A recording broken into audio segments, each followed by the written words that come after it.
সন্তান দৌড়িয়ে বলবে, মা দুনিয়ার জমিনে আমাকে ছাড়া খানা খাও না, আমাকে না দেখলে তোমার অন্তরে ভালো লাগে না, আমার শৈশবকাল থেকে আমারে এত আদর করে লালন পালন কইরা তুমি আমারে বড় করছো, রাতেও তুমি ঘুমাও নাই, বারবার প্রস্রাব করেছি, তুমি আমার প্রস্রাব পছন্দ করে দিয়েছো, তুমি ঘুমাও নাই যাতে আমি সন্তানের কষ্ট না হয়, এত মহব্বত করতা। এ বাবা, পরখার রোদের মধ্যে দাঁড়াইয়া কত কষ্ট করে আমার জন্য আহার উপার্জন করেছো, কত কষ্ট করেছো। এ বাবা, শুধু আমার কল্যাণের জন্য আমার প্রতি তোমার এত মহব্বত। এ বাবা, তাকায় দেখো জাহান্নামের আগুন ধাউ ধাউ করে জ্বলতেছে, ওই জাহান্নামের বিকট আওয়াজ আমার কানে ভেসে আসতেছে।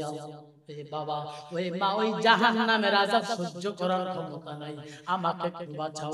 আল্লাহর কসম দিয়া বলি, ওই দিন মা সন্তানের পরিচয় দিবে না, বাবা সন্তানের পরিচয় দিবে না, সন্তান বাবার পরিচয় দিবে না, সন্তান মায়ের পরিচয় দিবে না, বন্ধু বন্ধুর পরিচয় দিবে না, ভাই বোনের পরিচয় দিবে না, বোন ভাইয়ের পরিচয় দিবে না। সকলেই চিন্তা করবে কেমনে আমি বাঁচবো, ওই জাহান্নামের আযাব তো সহ্য করতে পারবো না। কসম, জাহান্নামের দৃশ্য দেইখা বান্দার গলা শুকায় যাবে, পাগলের মতো হয়ে যাবে। ওই সময় পয়গম্বর বলেন, তিন শ্রেণীর মানুষ আল্লাহ তাআলার কাছে উম্মতের নাজাতের সুপারিশ আল্লাহ তাআলা বলেন, বান্দা আমি তোমাকে সৃষ্টি করেছি, তোমার অন্তরের মধ্যে কি চাওয়া পাওয়া কি কুমন্ত্রণের সম্পর্কে আমি আল্লাহ অবগত আছি, আমি বান্দার থেকে বেশি দূরে না। ওয়া নাহনু আকরাবু ইলাইহি মিন হাবলিল ওয়ারিদ, আমি বান্দার সাহারগের চাইতে নিকটে। সুবহানাল্লাহ। আমি বক্তা কি মাকসাদ নিয়ে বয়ান করতেছি একমাত্র আল্লাহ ভালো জানেন, ঠিক কি না জোরে কোন? আপনি কি উদ্দেশ্য নিয়ে শুনতেছেন কে জানেন? সুতরাং আমি আপনাদেরকে বলবো, ভাই যেই কথাগুলো বলি আমলের নিয়তে শুনবো।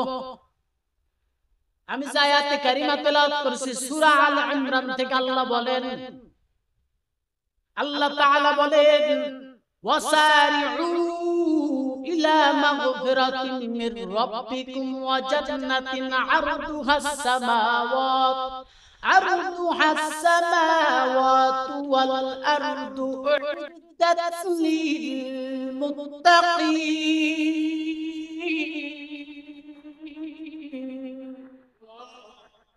আল্লাহ বলেন, তোমরা তোমার পালনকর্তার ক্ষমা এবং জান্নাতের দিকে ছুটে চলো, ধাবিত হও। কি বলছেন? আল্লাহ বলেন, বান্দা তোমার পালনকর্তার ক্ষমা এবং জান্নাতের দিকে ছুটে চলো। এ বান্দা, যেই বান্দা আল্লাহ তাআলাকে ভয় করে চলবে, সেই বান্দা সর্ব অবস্থায় আল্লাহকে ভয় করবে, ওই রবের বিধান মাইনা চলবে, আল্লাহ তাআলা দুনিয়া এবং আখিরাতে তাকে কল্যাণকামী করবেন, তাকে আল্লাহ সম্মানিত করবেন। সম্মান দেওয়ার মালিক আমার আল্লাহ, অসম্মান করার মালিক আমার। আজকে তাকায় দেখো মুসলমান, আমার কলবটা নষ্ট হয়ে গেছে, আমার কলবটা পচে গেছে, যার কারণে আমার কলবের মধ্যে আল্লাহর ভয় নাই, আমার কলবের মধ্যে কবরের চিন্তা নাই, আমার কলবের মধ্যে মরণের চিন্তা নাই, কারণ এই দুনিয়াটা আমাকে গ্রাস করে ফেলেছে, দুনিয়ার মহাব্বতে করে আল্লাহকে ভুলে গিয়েছি। এই দুনিয়ায় দেখবেন কোটি কোটি টাকার মালিক, গাড়ি বাড়ির অভাব নাই, ওদিকে যাব না, এত বড় ক্ষমতা তার, হ্যালো কইতে দেরি আছে, তার বাড়িতে প্রশাসন আসতে দেরি নেই, ঠিক কিনা জোরে কই? তার বিদায় হয় নাই, মৃত্যুবরণ করে নাই, কবরে যায় নাই, না তার ক্ষমতার টাকা দিয়ে তার হায়াত বাড়াইতেছে, পারছে? হায়াত বাড়াইতে পারছে? আল্লাহ যার সময় যতটুকু নির্ধারিত করে দিয়েছেন, তার এক সেকেন্ড বেশি জমিনে সে থাকতে পারবে। সে যত টাকাওয়ালা হোক না কেন, ক্ষমতাশালী ব্যক্তি হোক না কেন, তার বিদায়ের ঘন্টা বাজলেই বিদায় নিতে হবে। ভাইরা আমার, এই জমিন থেকে বিদায় নিতে হবে, কোনো উপায় নাই। তবে বান্দা দুনিয়াতে তুমি দামি হওয়ার চেষ্টা করিও না। কবি জানায় দেয় সূরা তাসনি তাজ মানা গাফিলি সদা আফলুর রাকুসি গাফিলি। সূরা তাসনি তাজ মানা গাফিলি সদা আফলুর রাকুসি গাফিলি। তুমি দুনিয়ার ক্ষমতায় প্রলোভনে পড়া দুনিয়া তালাশ করিও না।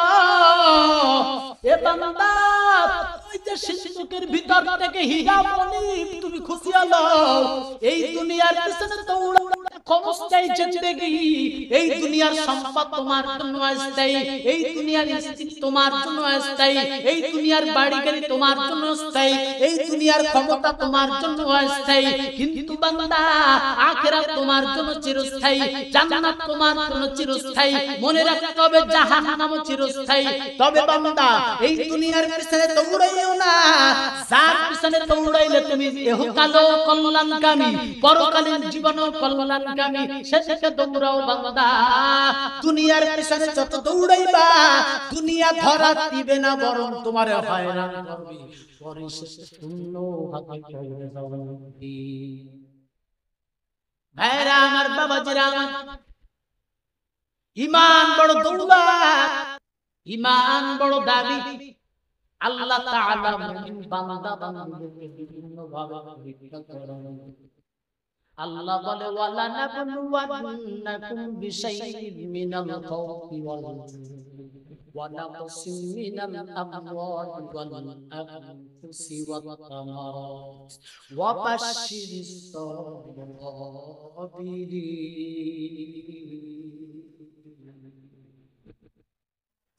আল্লাহ পাক বলে আমি মুমিন বান্দা বান্দীদেরকে বিভিন্ন ভাবে পরীক্ষা করি। কিভাবে পরীক্ষা করে? আল্লাহ সুস্থ রাখি আল্লাহ পরীক্ষা করে। দেখেন না, অনেক সুস্থ মানুষ তারপরও সুস্থ থাকা সত্ত্বেও নামাজের ধারে কাছে যায় না, আছে কি নেই? কিন্তু অনেক অসুস্থ ব্যক্তিও যতই অসুস্থ থাকুক এক ওয়াক্ত নামাজের তাকবীরুল্লাহ যদি তার ছুটে যায়, সে চিন্তায় বিভোর হয়ে পড়ে, অস্থির হয়ে পড়ে, ভীত সন্ত্রস্ত হয়ে যায়। রবের কাছে আমি কি জবাব দিব? আমার এক ওয়াক্ত তাকবীরুল্লাহ ছুটে। কারণ কি জানো? কারণ কি জানো? তার শরীর অসুস্থ কিন্তু তার দিলটা সুস্থ। কথা বলে। এই জন্য আল্লাহ বলেন, আল্লাহ তাআলা বলেন বান্দা আল্লাহ তাআলার কাছে সুন্দর একটা দেহের কোনো দাম নাই, টাকাওয়ালার দাম নাই, ক্ষমতাওয়ালার দাম নাই। যদি তার কলবটা সুস্থ না থাকে, কলবের মধ্যে তাকওয়া না থাকে, আল্লাহর ভয় না থাকে, বান্দা আখিরাতের পুঁজি যদি না থাকে, তাহলে আল্লাহর কাছে ওই বান্দার দেহের কোনো মূল্য নাই। ভাইরা আমার, বাবাজিরা আমার, ঈমানওয়ালার বড় কাজ। আল্লাহ বলে আমি বান্দাকে খানায় কষ্ট দিয়া ঈমানের পরীক্ষা নিব, বস্ত্রের কষ্ট দিয়া পরীক্ষা নিব। আমি আল্লাহ সচ্ছলতা অবস্থায় রাইখা পরীক্ষা নিব। আমি আল্লাহ তাকে এভাবে দুর্বল অসচ্ছলতা অবস্থায় গরিব রাইখা তারে পরীক্ষা নেব, অসুস্থ রাইখা পরীক্ষা নিব, সুস্থ রাখিয়া পরীক্ষা নিব, ক্ষমতা দিয়া পরীক্ষা নেব, ক্ষমতা সিনাই দিয়া পরীক্ষা নেব। সর্ব অবস্থায় যদি আমার বান্দা সবর করতে পারে, আল্লাহ তাআলা বলে ইন্নামা ইউওয়াফাস সাবিরুনা আজরাহুম বিগাইরি হিসাব। বান্দাকে বেহিসাব রিজিক দান করব। সুবহানাল্লাহ, জোরে কর। শুধু তাই না, মুফাসসিরিন কিরামগণ এই আয়াতের ব্যাখ্যায় বলেন বিনি হিসাবে আল্লাহ জান্নাত দিবেন। সুবহানাল্লাহ। ভাইরা আমার, পয়গম্বর আরবি বলেন, পয়গম্বর বলেন قال النبي صلى الله عليه وسلم লা ইয়াদখুলুল জান্নাতা জামরাতুন সাবউনা তাদউ উজুহুমি দুআতাল কামার। পয়গম্বর বলেন কিয়ামতের ময়দানে আমার উম্মতের মধ্যে ৭০,০০০-এর একটা দল বিনি হিসাবে জান্নাতে দাখিল হবে, যার তলদেশ থেকে নহর প্রবাহমান থাকবে। সুবহানাল্লাহ। কারা কারা জানো যারা এই জমিনে তাদের অস্তিত্ব বিলীন করে আখিরাতের সম্পদ অর্জন করেছে, ঈমান নামের সম্পদ অর্জন করেছে, এরা ওই নবীর খাঁটি উম্মত হয়ে বিনি হিসাবে জান্নাতে দাখিল হবে। সুবহানাল্লাহ। হে মুসলমান ভাই, আল্লাহ তাআলা ঈমানের পরীক্ষা নেন। কেমন পরীক্ষা? সম্পদ দিয়া পরীক্ষা, দরিদ্র অবস্থায় পরীক্ষা। কেমন? আল্লাহ তাআলা জানায় দেন, আল্লাযী ইউনফিকুনা ফিস সাররাই ওয়াদ-দাররা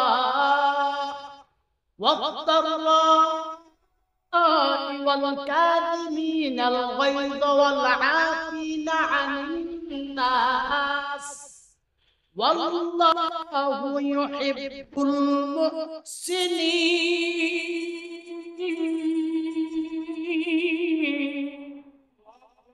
আল্লাহ রাব্বুল আলামিন বলেন, আরে মুত্তাকিন তো তারা যারা সচ্ছল অবস্থায় এবং অসচ্ছল অবস্থায় আমি আল্লাহর রাস্তায় মাল খরচ,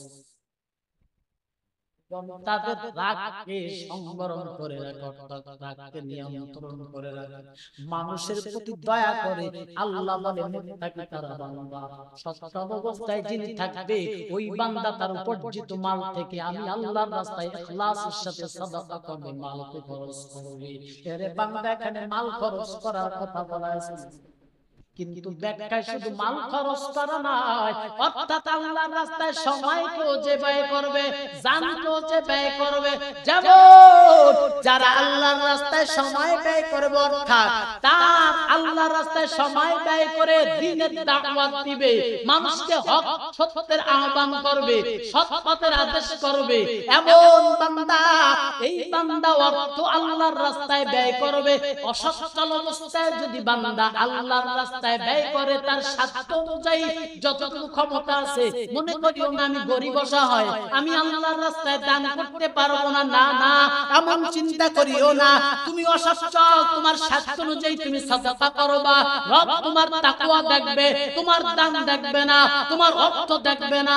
তুমি যদি আল্লাহর জন্য আল্লাহর রাস্তায় সাদাকা করো, এই মালের দ্বারা আল্লাহ তোমাকে জান্নাত দিবে, কারণ তোমার তাকওয়া এমন। আমি আমার রবকে খুশি করার জন্য আমি আমার রবের রাস্তায় এমন ভাবে মালকে খরচ করলাম। আরে বান্দা, এমন ভাবে চিন্তা কর, আরে বান্দা, তুমি আল্লাহকে খুশি করার জন্য এই মাল আল্লাহ আমাকে দিয়েছে, আল্লাহ যদি এই মাল দিয়েছে আবার যদি নিয়ে যায় কিছু করার আছে? দেখবেন অনেক গরিব মানুষ ডাল ভাত খাওয়ায়ও আফসোস করে, গোশত। আমি তো বাংলাদেশের বিভিন্ন জায়গায় মাহফিলে যাই, অনেক সময় অনেক সাধারণ পরিবারের খাবার বিভিন্ন আইটেম করে, তারা বলে হুজুর আসছে একজন আলেম মানুষ, ভালো মন্দ খাওয়ান, কিন্তু সে খাওয়ায় খুব আতঙ্কে, খাবার ভালো তো অনেক আইটেম করার পরে কয় হুজুর মনে নিয়েন না, কষ্ট নিয়েন না, আসলে যেইভাবে খাওয়ানোর কথা ছিল ওইভাবে খাওয়াইতে হবে। গরিব কিন্তু দিলটা অনেক বড়, কথা ঠিক কিনা জানেন? আল্লাহর কাছে এই দিল আমার বড় দাম।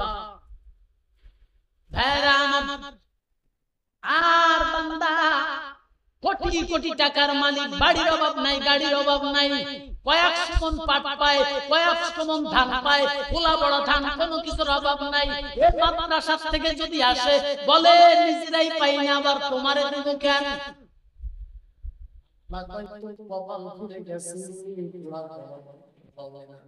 কথা ঠিক কিনা ভাই? আইয়ুব নবীর দিকে তাকাও। আইয়ুব পয়গম্বরকে আল্লাহ বিপুল পরিমাণের সম্পদ দিয়েছিলেন, কোনো কিছুর অভাব নেই, কিন্তু বান্দা শয়তান আল্লাহকে তোমার বান্দা আইয়ুব, তোমার পয়গম্বর আইয়ুব, আয় আল্লাহ শুধু তোমার গোলামি করে, তোমার দাসত্ব করে, তোমার এত পাগল, কারণ তুমি তার সব চাহিদা পূরণ করেছো, এজন্য করে যদি না দিতে তাহলে এত পাগল তোমার থাকতো না। আল্লাহ তো জানে, আল্লাহ তো বুঝে কারণ করে কি অবস্থা আমার পয়গম্বরের বিরুদ্ধে আমার কথা বলো, বলে যে না না শয়তান তুই যেটা ধারণা করছো সেটা আসলে না, আরে শয়তান তুই একবার পরীক্ষা করে দে আমার অবস্থা। বলে আল্লাহ পরীক্ষা করে দেখো, তাহলে পরীক্ষা শুরু হয়ে গেল, এক এক করে সব সম্পদ ধ্বংস হওয়া শুরু হয়ে গেল, স্ত্রীগুলো মারা শুরু হয়ে গেল, সন্তানগুলো মারা যাওয়া শুরু হলো, এক এক সম্পদ যেমন যত ছিল উঠছিল সব ধ্বংস হওয়া শুরু হয়ে গেল। এখানে বোঝার বিষয় বলতেই ঘটনা বলার উদ্দেশ্য আমার না, আমি এর উদ্দেশ্য জানার জন্য চাইছি ভাই। তার রাখাল কোন কোন রেয়াতে আসছে যা বলে হুজুর আপনার এই সব মারা গেছে, আপনার বকরি মারা গেছে, দুম্বা মারা গেছে, সব দুঃসংবাদ শোনার পর বলে আলহামদুলিল্লাহ। যদি কারো যাত্রা পরিমাণ সম্পদের ক্ষতি হয়ে যায়, এই মানুষগুলো চিন্তায় বিভোর হয়ে পড়ে। আপনার এত সম্পদ ধ্বংস হওয়ার পর আপনি আলহামদুলিল্লাহ বলেন, যে সম্পদ আমার আল্লাহ আমার দিছে, সম্পদ আমার আল্লাহ দিয়ে গেছে, যেই আল্লাহ দিছে ওটাই আমার জন্য বড় নম্বর। ইমান কেমন দেখো মুসলমান, তুমি আমি টাকার মূল্য করি, তুমি আমি সম্পদের মূল্য করি, ক্ষমতার মূল্য করি গো, কিন্তু সূরা হুমাযার দিকে তাকাও, আল্লাহ বলেন ওয়াইলুল লিকুল্লি হুমাযাতিল লুমাযা, যারা মাল জমা করে, আল্লাযী জামাআ মালান ওয়া আদ্দাদা, আর চিন্তা করে মাল আমি চিরকাল ভোগ করব। আল্লাযী জামাআ মালান ওয়া আদ্দাদা ইয়াহসাবু আন্না মালাহু আখলাদা, এই মাল আমি চিরকাল ভোগ করব, মাল জমাইতে থাকে, কাল্লা কখনো নয়, এই মাল চিরকাল তুমি ভোগ করতে পারবে না। সেই মালের প্রতি তোমার এত দরদ, এত মায়া, একবার তাকায় দেখো এই মালওয়ালা কতজনে কবরে চলে গেছে, তা আলওয়ালা নাই, ঠিক কিনা জোরে কোন? কিন্তু এই মাল আল্লাহ দিয়েছে তোমার তাকওয়া পরীক্ষা করার জন্য, ঈমান পরীক্ষা করার জন্য, যে আমার বান্দা দুনিয়াকে মহব্বত করে, মালকে মহব্বত করে না আমি আল্লাহকে মহব্বত করে, এই মালের মাধ্যমে ঈমানের পরীক্ষা করে বান্দা। সাধ্য অনুযায়ী যদি একটা টাকাও যদি মাদ্রাসায় দাও, মসজিদে দাও, দ্বীনের পথে যদি খরচ করো, আমার রব দেখে আমার বান্দা যতটুকু সামর্থ্য অনুযায়ী সাদাকা করেছি, শুধুমাত্র আমি আল্লাহকে খুশি করার জন্য বান্দা 1 টাকা সাদাকা করবা, আল্লাহ বিনিময়ে জান্নাতে এত নিয়ামত দিবে বান্দা তুমি কল্পনা করা শেষ করতে পারবে না। ঈমান কেমন তাকায় দেখো। আল্লাহ রাসূল সাল্লাল্লাহু আলাইহি ওয়াসাল্লাম বলেন সাহাবীদেরকে, সাহাবারা দান করতে হবে। আপনাদের কষ্ট হয় ভাই? দান করতে হবে, তাহলে দান করতে হবে। কথা শোনার সঙ্গে সঙ্গে হযরতে ওমর রাদিয়াল্লাহু তাআলা একটা চিন্তা ভাবনা করে আসছে, প্রতিজ্ঞা করে আসছে, বড় আশা নিয়ে আসছে, আমি ওমরের তো মালের অভাব নেই, আমার মালের অর্ধেক আমি আল্লাহর রাস্তায় সাদাকা করিয়া দিব। আর আবু বকর তো একজন দানবীর ব্যক্তি, আবু বকরের উপরে আজকে থাকবে প্রতিযোগিতা শুরু হয়। হযরত ওমর তার মালের অর্ধ সম্পদ আল্লাহর রাস্তায় দিয়ে দিলেন। এবং ওমরকে প্রশ্ন করে, ওমর তুমি কি এনেছো? বলে, ইয়া রাসূলুল্লাহ আমার মালের অর্ধেক আপনি আল্লাহর রাস্তায় সাদাকা করে দিয়েছি। হযরতে আবু বকর 40,000 দিনারের মালিক বানিয়েছিলেন আল্লাহ। মুসলমানদের মধ্যে সর্বপ্রথম খলিফা হযরত আবু বকর, পুরুষদের মধ্যে সর্বপ্রথম কালেমা পড়ে ইসলাম গ্রহণ করেছে হযরত আবু বকর। এই আবু বকর রাদিয়াল্লাহু তাআলা ৪০,০০০ দিনারের মালিক বানাইছিলেন। যেই ৪০,০০০ দিনার দিয়া আবু বকর রাদিয়াল্লাহু তাআলা ওই কুরাইশদের অত্যাচারের যেই দাসীগুলো ছিল তাদেরকে খরিদ করে আযাব করে দিত হযরত আবু বকর। ভাইরা আমার, আবু বকর রাদিয়াল্লাহু তাআলা ঈমানের পরীক্ষা চলছে। কেমন ঈমান? কারণ এক পাশে সিটি গোল আর এক পাশে স্বর্ণ। সিটি গোলটা একটু চকচক বেশি করে, স্বর্ণের তুলনায় সিটি গোল চকচক বেশি করে। চকচক বেশি কইরা আমি সেটাই ধরলাম, কিন্তু কোনটা স্বর্ণ আর কোনটা সিটি গোল এটা বোঝা বড় দায়। বুঝতে পারবো কেমনে? কারণ সবচেয়ে দৃষ্টি তো আমার নাই। আমি তো সিটি গোল চিনি। বান্দা তুমি কেমনে ঈমান চিনবা? কেমনে তুমি আল্লাহর চিনবা? কারণ সেই অন্তর তো তোমার নাই, সেই চক্ষু তো তোমার নাই, আল্লাহর সাথে তোমার কানেকশন তো তেমন হয় নাই। কিন্তু তাকায়া দেখো কেমন প্রতিযোগিতা। আরে तमाम দুনিয়া ধ্বংস হয়ে যাবে, এরপরও আমার আল্লাহ বড়, আমার আল্লাহর রাজি খুশি চাই। আমার আল্লাহ যদি রাজি খুশি হয় এর থেকে দামি সম্পদ আর কিছুই হতে পারে না। ভাইরা আমার, হযরত আবু বকর ঘরের মধ্যে যা কিছু ছিল নুনের বাটিটা পর্যন্ত কুড়াই নিয়ে আসছে। আল্লাহর নবী বলেন, আবু বকর তুমি কি নিয়ে আসছো? বলে যে ইয়া রাসূলুল্লাহ যা কিছু ছিল সব নিয়ে আসছি। ঘরে কি রাইখা আসছো? বলে আল্লাহ এবং আল্লাহ রাসূলকে রাইখা আসছি। এই জন্য বলে বান্দা, তামাম দুনিয়ার মানুষের নেকি যদি এক ওজনে রাখা হয়, আবু বকরের নেকি যদি এক ওজনে রাখা হয়, আবু বকরের ওজনের পাল্লা ভারী হয়ে যাবে। मैं सूरत यूसुफ का नहीं जानने वाला, मैं कैसे के मानंद नहीं आशिक लैला, मैं आशिक मौला हूँ मेरा इश्क दवाना, ये जुमला जहां जिसकी तजल्ली से उजाला। हे मुसलमान भाई, এই যে দেখো দিকনগর এলাকার মানুষ গৌরব। এই যে আপনাদের দিকনগর এই সত্যি গ্রামে ঢোকার আগে একটা মাদ্রাসা আছে, আমি দেখে আসলাম। এই মাদ্রাসা আপনাদের জন্য নাজাতের একটা উসিলা।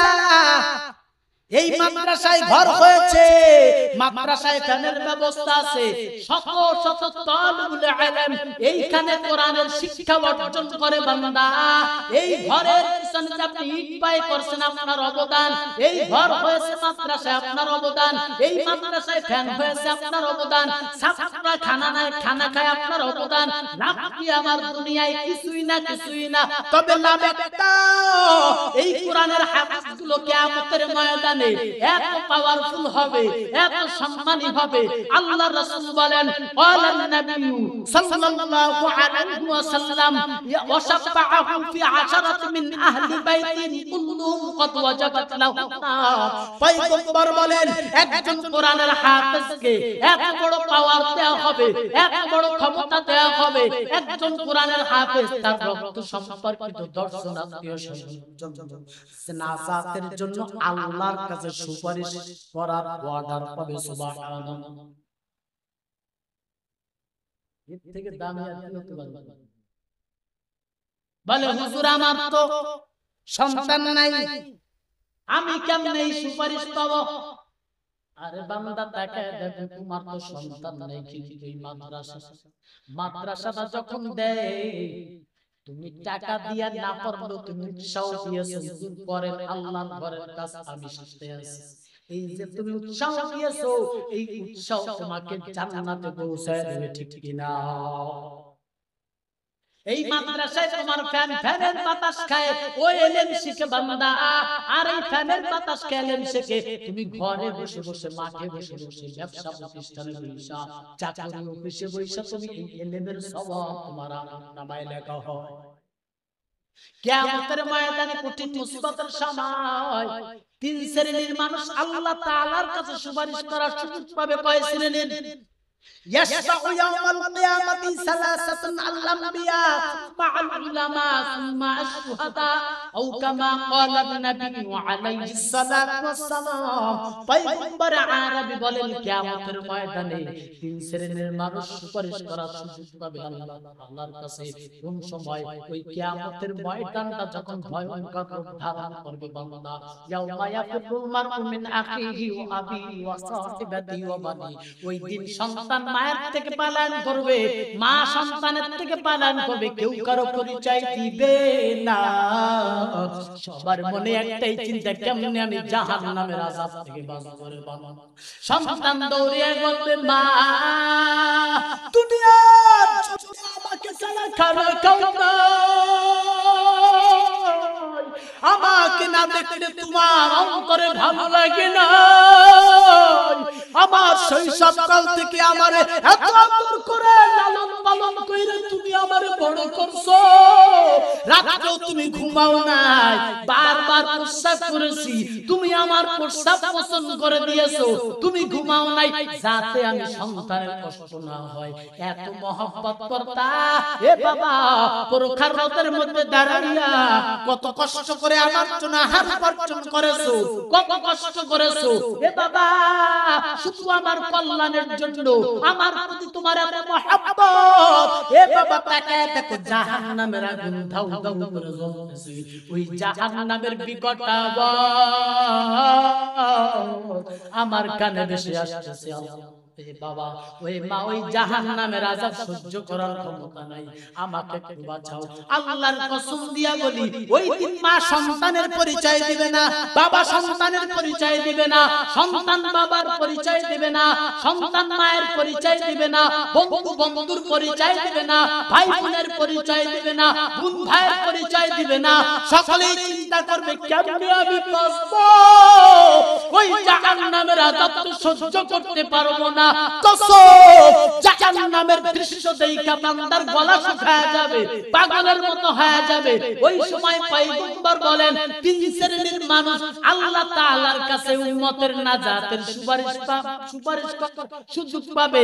এক নাম্বার, দুনিয়াতে যত পয়গম্বর আল্লাহ প্রেরণ করেছেন সব পয়গম্বর তার উম্মতের নাজাতের জন্য আল্লাহর কাছে সুপারিশ করবে। সুবহানাল্লাহ। দুই নাম্বার, সুম্মা আল উলামা, উলামায়ে কেরাম যাদের সিনার মধ্যে আল্লাহ কোরআনের ইলম দান করেছে বান্দা, যাদের সিনার মধ্যে ইলমে ইস্তেদাদ আল্লাহ তাআলা দান করেছে বান্দা, এই সিনার মধ্যে কোরআন ওয়ালা আলেম আল্লাহ তাআলার কাছে সুপারিশ করার সুযোগ পাবে। সুবহানাল্লাহ জোরে বলেন। দুনিয়াতে টাকাওয়ালার টাকা আজকে আছে কালকে নাই, গেলে আর পাওয়ার সম্ভাবনা নাই। থাকতে পারে দুনিয়ায়, কিন্তু টাকাওয়ালা গেলে আর পাবে না। দুনিয়াতে বাড়িওয়ালার বাড়ি যদি চলে যায় বাড়ি আর পাবে না, বাড়িওয়ালা যদি চলে যায় বাড়ি আর পাবে না, গাড়িওয়ালা চলে গেলে গাড়ি আর পাবে না। কিন্তু বান্দা যার সিনার মধ্যে আল্লাহ ইলম দান করেছে, ওই ইলম আল্লাহ যদি মারা দেয়, সিনার ভিতর থেকে ইলম কখনো দূরীভূত হবে না। ইলম এত দামি, সেই ইলমের মর্যাদা দিচ্ছে। দেখেন তো অনেকে গালি দেয় যে সালাতাই নেলে বড় বড়। আল্লাহি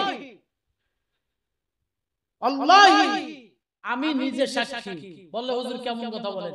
ইলম কখনো পয়ডা টাকার ক্ষমতায় আর মেধার যোগ্যতায় অর্জন করা যায় না, ঠিক কিনা? ইমাম মালিক রাহমাতুল্লাহ আলাইহি ইলমের দর্শ দেন, বাদশা সংবাদ পাঠাইছেন তাকে, সংবাদ পাঠাইলো নিয়ে আসছে, একটু ভীত সন্ত্রস্ত বাদশা আমাকে স্মরণ করলেন।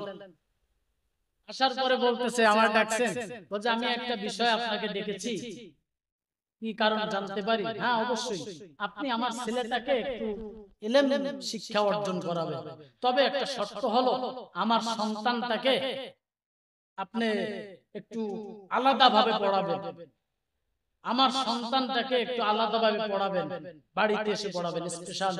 বলে আল ইলমু লা ইউতা ওয়া লা ইউতি, ইলম কারো দরজায় গিয়ে শিক্ষা দেয়, কারো দরজায় গিয়ে শিক্ষা দেয়।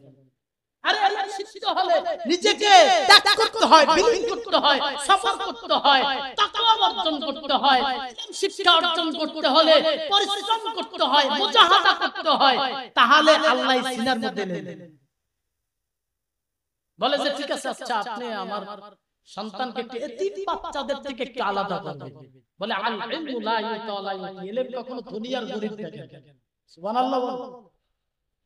ওই জামানার বাদশা তো তাদের তো মেধা মস্তিষ্ক ভালো ছিল এবং তাদের ধৈর্য ছিল, সবর ছিল। হ্যাঁ, তারা রাগকে ক্ষণিকের মধ্যে নিয়ন্ত্রণ করে ফেলতো।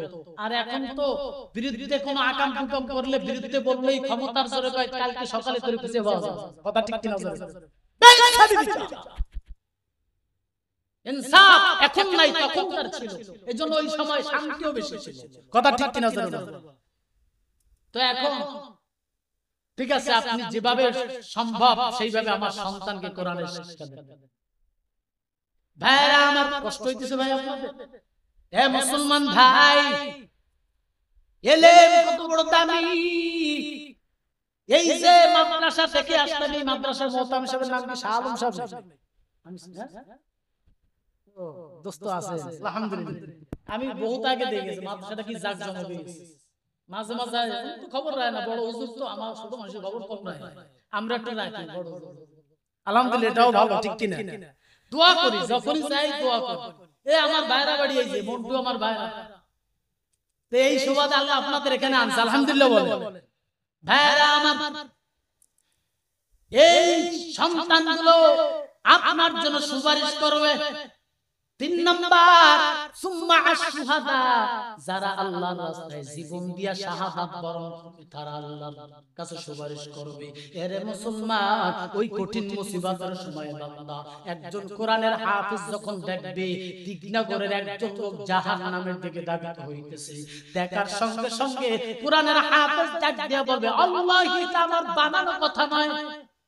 আমি মাদ্রাসা জামাতে নাহাবিবির যখন তখন আপনারা অনেকে শুনলে একটু ঘৃণা মনে করবেন, আসলে আমার কাছে ঘৃণা নেই। এই কারণে তো আল্লাহ সিনার মধ্যে যতটুকু এলেন আল্লাহ দিছে তো, ঠিক কিনা জোরে বলেন।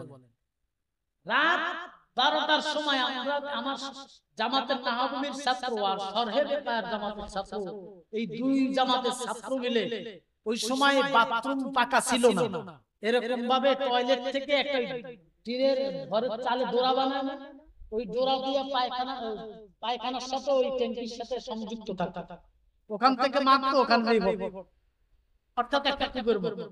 রাত 3টার সময় 12টার সময় মাজার পর্যন্ত পায়খানার মধ্যে নাইমা সেগুলো পরিষ্কার করা হতো। আল্লাহু আকবার। আমি নিজে পড়ব, ধানের বস্তা 1.5 মণ 2 মণ ধানের বস্তা কয়েক কিলোমিটার মাথায় নিয়ে তারপর মাদ্রাসায় নিয়ে গেছি। জীবনে কোনোদিন কোন উস্তাদের অভাব তো চলে নাই, কোন উস্তাদের সাথে বেয়াদবি করে নাই। মাদ্রাসার বোর্ডিং ম্যানেজার যদি হয় তাকে উস্তাদের সমতুল্য মনে করে, তাকে সম্মান প্রদর্শন করেছে, যার কারণে এখনো মাহফিলে গেলে মনে করি উনি আমার থেকে বড় একজন আলেম। এই কারণে হয়তো আল্লাহ তাআলা আপনাদের এই ময়দানে আপনাদের সামনে বসার তৌফিক দান করেছে। মান তাওয়াদা লিল্লাহি রাফাআহুল্লাহ, নিজেকে যে ছোট করে আল্লাহ তার মর্যাদা বাড়ায় দেয়। ভাইরা আমার, এ মুসলমান,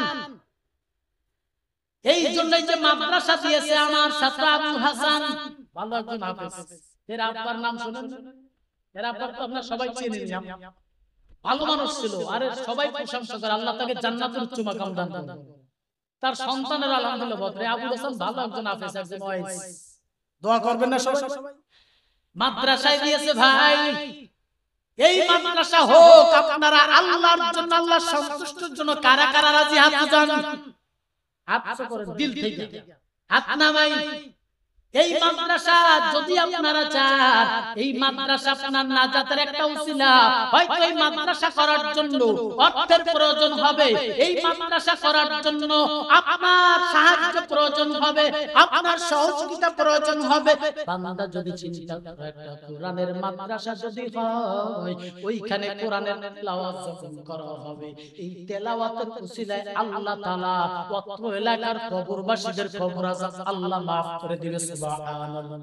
আরে বান্দা তুমি তোমার সাধ্য অনুযায়ী সদকা করবা, কিরকমতা করবা না, চিন্তা করবা আমার সম্পদ আমাকে দিছে, আজকে রাতে যদি আমি মারা যাই, আমার 10 বিঘা জমি আছে, আমি আর ভোগ করতে পারবো না। আমার ব্যাংকে লক্ষ লক্ষ কোটি কোটি টাকা জমা আছে, আমি আর ভোগ করতে পারবো না। এরে বান্দা আমার বাড়ি গাড়ি আছে, আমি আর ভোগ করতে পারবো না। কিন্তু আমার আমার তার রাস্তায় সদকা করলে এমন সব আল্লাহ দিবেন। আল্লাহ তাআলা কল্যাণ দান করবে, ওই জান্নাত নামক নিয়ামত দান করবেন। আল্লাহ তাআলা বলে মাসালুল লাযিনা ইউনফিকুনা আমওয়ালাহুম ফি সাবিলিল্লাহি কামাসালি হাববাতিন আনবাতাত সাবআ সানাবিলা ফি কুল্লি সুনবুলাতিন মিয়াতু হাব্বা ওয়াল্লাহু ইউদাঈফু লিমান ইয়াশা ওয়াল্লাহু ওয়াসিউন আলীম। আল্লাহ তাআলা বলে একজন দানকারী সদকাকারীর অবস্থা এমন, যেমন একটা বীজ যখন জমিনে বপন করা হয়, একটা বীজ থেকে 7টা ছড়া হয়, ঠিক কিনা বলেন? ওই একটা বীজ তার অস্তিত্ব মাটির সাথে মিশে গেছে, সেখান থেকে 7টা ছড়া দিয়েছে, কে দিয়েছে? কেন? ওই একটা বীজ তার অস্তিত্ব বিলীন করিয়া মাটির সঙ্গে মিশে যাচ্ছে। আল্লাহ তাআলা একটা বীজের মধ্যে আল্লাহ 7টা ছড়া দিয়েছে, ওই 7টা ছড়ার মধ্যে আল্লাহ তাআলা 100 দানা দান করেছে। দেয়ার মালিক কে? আরো জোরে বলুন কে? আল্লাহ যদি দেয় কে ঠেকানোর ক্ষমতা আছে? ভাইরা আমার, পয়গম্বর বলেন ক্বালান নবী সাল্লাল্লাহু আলাইহি ওয়াসাল্লাম ক্বালাল্লাহু আনকু ইয়া ইবনে আদম আনকু আলাইক আও কামা ক্বালান নবী আলাইহিস সালাতু ওয়াসসালাম। পয়গম্বর বলেন আল্লাহ তাআলা বলেন বান্দা তুমি আমার রাস্তায় খরচ করো, আমিও তোমার জন্য খরচ করব। সুবহানাল্লাহ। কে বলছেন? এই আপনাদের এলাকার 10 বিঘা 5 বিঘা জমির মালিক মারা গেছে, এমন নজির আছে? আছে। এই লোকটাও কিন্তু এই সম্পদ পরিশ্রম করে উপার্জন করছে, আজকে তিনি আছে। তা আমি যাব না, তার গ্যারান্টি আছে। কিন্তু ফামাইয়ামাল মিসকালা দাররাতিন খায়রান ইয়ারা, সরিষার দানা পরিমাণ যদি কেউ একটা নেক কাজ করে, পুণ্য কাজ করে, আল্লাহ তার প্রতিদান দিবেন, ঠিক কিনা বলেন? ওয়ামাইয়ামাল মিসকালা দাররাতিন শাররান ইয়ারা, অনুপরিমাণ যদি কেউ একটা বদ আমল করে, তার প্রতিদান আল্লাহ দিবেন। লা ইউগাদিরু সাগীরাতান ওয়ালা কাবীরাতান ইল্লা আহসাহা, সেটা ছোট হোক আর বড় হোক আল্লাহ লিপিবদ্ধ করে রাখবেন, আল্লাহর ফয়সালা দিবেন। তবে ফামাইয়ামাল মিসকালা দাররাতিন খায়রান ইয়ারা, সরিষার দানা পরিমাণ যদি নেক আমল করে, এটারা মুফাসসির কিরামগণ বুঝিয়েছেন, যদি কেউ একটা সৎ কাজকে প্রতিষ্ঠিত করে যায়, সৎ কাজ সমাজের মধ্যে চালু করে যায়, সেই কাজ যতদিন মানুষ করবে, যত মানুষ নেকি কামাই করবে, ওই ব্যক্তি থাকবে না, কিন্তু তার কবরে জারিয়া হিসাবে সেই সব পৌঁছাইতে থাকে। মানুষ মরে যাওয়ার পরে তার সমস্ত আমলের দরজা বন্ধ, একটা চালু থাকে। কেউ যদি একটা অসৎ কাজ প্রতিষ্ঠিত করে যায়, সেটা যতদিন মানুষ করবে, প্রতিষ্ঠাতা চলে যাওয়ার পরে তার অনুসারীরা সেটাকে ভোগ করে, ঠিক কিনা বলেন? চলে যাওয়ার পরে সে যত গুনাহ করবে, তার জারিয়া হিসেবে তার কবরে সেই গুনাহ চলে যেতে থাকে। এই যে রাজরের প্রতিভা সিনেমা ছিল, আমি রাজরে তখন পড়তাম, এই প্রতিভা সিনেমার যিনি মালিক উনি মারা গেলেন। মারা যাওয়ার পরে রাজর মাদ্রাসার সুনামধন্য মুহতামিম মুসাইফুল হাদিস পীরে কামেল আল্লামা মুফতি রেজাউল ইসলাম সাহেব হাফিজাহুল্লাহ বারাকাল্লাহু ফিহি হুজুরকে জানাজার জন্য আহ্বান করা হয়েছে। হুজুর বলেন আমি যাব, একটা শর্ত আছে। হেদায়েতের মালিক কে? জোরে বলেন, আরো জোরে বলেন কে? আল্লাহরে জোরে ডাক দাও আজিজ বাবুসে না, কলরও আসলে দিয়ে ওই জায়গায় বেশি স্পোর্ট দিয়ে, আমার বেলায় কথা ঠিক নেই। এই মন মানসিকতা বাদ দাও। যে হুজুর প্রতি একটু মহব্বত বেশি, তার ব্যাপারে সে কয়ও না যে জোরে ডাক দাও, এমনি ডাকে শুধু লুঙ্গি কি সরে যায়, তাও ঠিক নাই। আর যার যে একজন ইলমি ইস্তেদাতালা ব্যক্তি, আমার কথা বলতেছি না, এলেমওয়ালা আমলওয়ালা সে যত কথা বলুক কথা বেরোয় না, খালি জোরে কম জোরে কম কাম হয় না, কারণ ইশক এনে আসে। কথা ঠিক কিনা জোরে কম? ওই ইশকের দাম নাই যে ইশক আল্লাহর জন্য হয়, মূলত ইশকের মূল্য বেশি আল্লাহর কাছে।